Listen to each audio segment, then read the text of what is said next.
Hello friends. After 2011, this year again it is India's turn to host the Cricket World Cup, and the hope is this.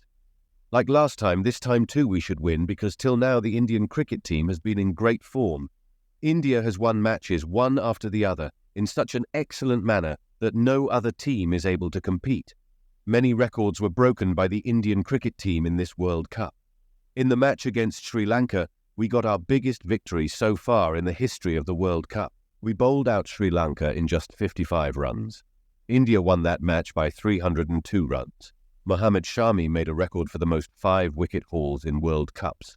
Along with this, Mohammad Shami also became India's most successful bowler in the history of the World Cup. He took 45 wickets in just 14 matches. The previous record was Zaheer Khan's 44 wickets in 23 matches. After the recently held semi-final match, he broke many more records. His performance of 7 wickets and 57 runs has been the best performance by any Indian in the history of ODI cricket. And he also became the fastest bowler in history to cross the 50-wicket haul in just 17 innings in terms of batting.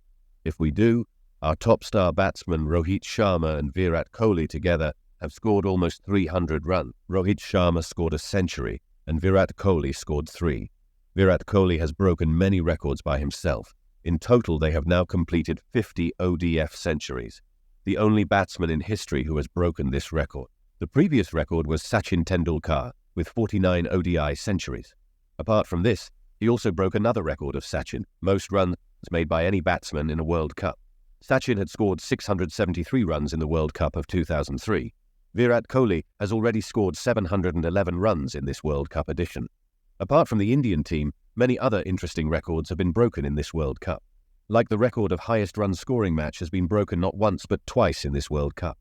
First, the game of Sri Lanka versus South Africa, in which 754 runs were scored in total, and after that, the game of Australia versus New Zealand, in which 771 runs were scored. Then, Australia's historic match against Afghanistan, in which Glenn Maxwell single-handedly broke many records. He remained not out after scoring 201 runs in 128 balls, or became the first non-opening batsman who scored a double century and had a partnership with the captain of the Australian team. This became the highest 8th-wicket partnership in the history of ODI cricket. Australia had almost lost this game. At one point of time it was 91-7, and then Maxwell took a single-handed takeout to take Australia out of defeat and qualify for the World Cup semis. And even though Afghanistan lost this match while winning it, but Afghanistan's story, probably the most interesting story in this World Cup. Afghanistan team has defeated 3 former World Cup winning teams in this World Cup: England, Pakistan, and Sri Lanka.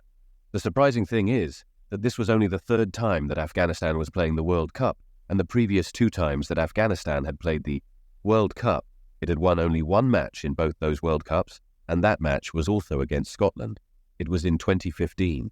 How could the Afghanistan team do this suddenly? What factors have contributed to the growing popularity of cricket in Afghanistan? And how does this relate to geopolitics? Discover some untold narratives in our latest video. Presently, cricket stands as the 2nd most renowned sport globally, succeeding only football. Statistics suggest that an estimated 2.5 billion individuals actively engage with cricket, whereas approximately 3.5 billion people consider themselves avid football enthusiasts.